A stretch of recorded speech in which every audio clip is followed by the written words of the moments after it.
12 ফেব্রুয়ারি দুটি নির্বাচন হয়েছে, সংসদ নির্বাচন এবং গণভোট।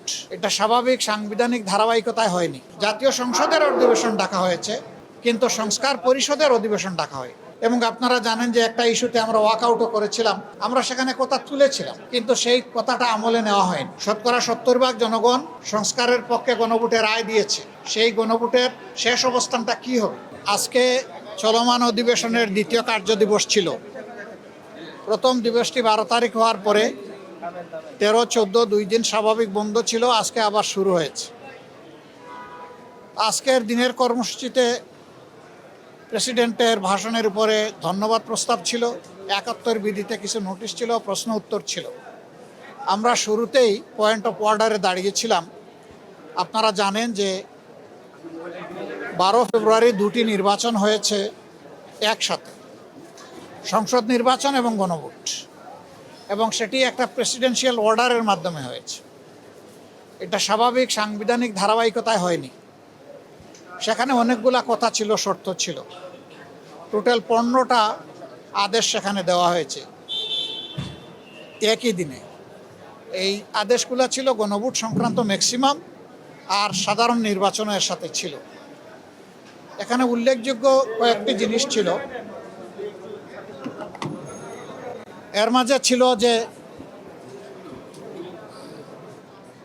পার্লামেন্ট নির্বাচন গণভোট অনুষ্ঠিত হওয়ার অব্যবহিত পরে স্বল্পতম সময়ের ভিতরে অধিবেশন আহ্বান করার জন্য প্রধানমন্ত্রী লিখিতভাবে প্রেসিডেন্টকে আহ্বান জানাবেন।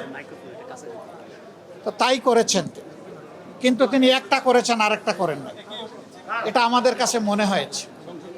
ফলে শুধু জাতীয় সংসদের অধিবেশন ডাকা হয়েছে, কিন্তু সংস্কার পরিষদের অধিবেশন ডাকা হয়।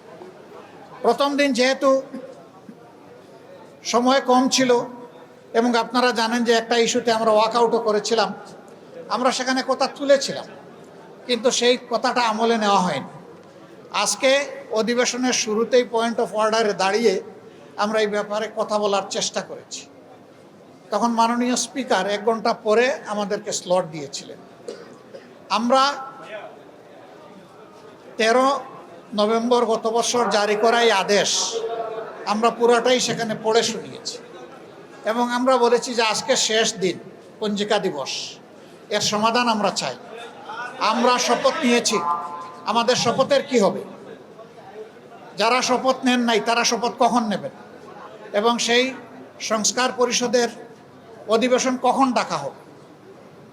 গণভোটকে আদৌ মান্য করা হবে কিনা? 70% জনগণ সংস্কারের পক্ষে গণভোটে রায় দিয়েছে। সেই গণভোটের শেষ অবস্থানটা কি হবে?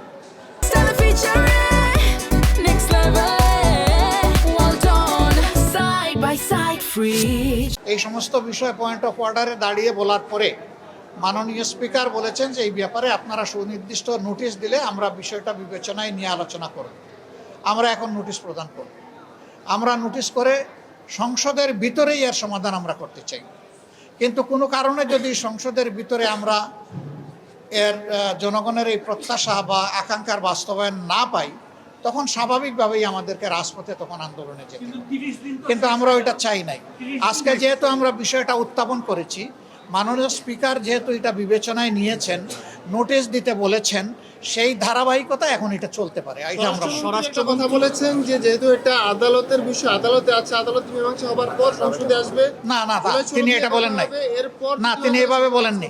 তিনি বলেছেন এই ব্যাপারে শুনেছি আদালতেও আশ্রয় নেওয়া হয়েছে, আমি সঠিক জানি না সেইটা কোন কি হবে না হবে। তিনি এই ব্যাপারে ক্লিয়ার কিছু বলেন।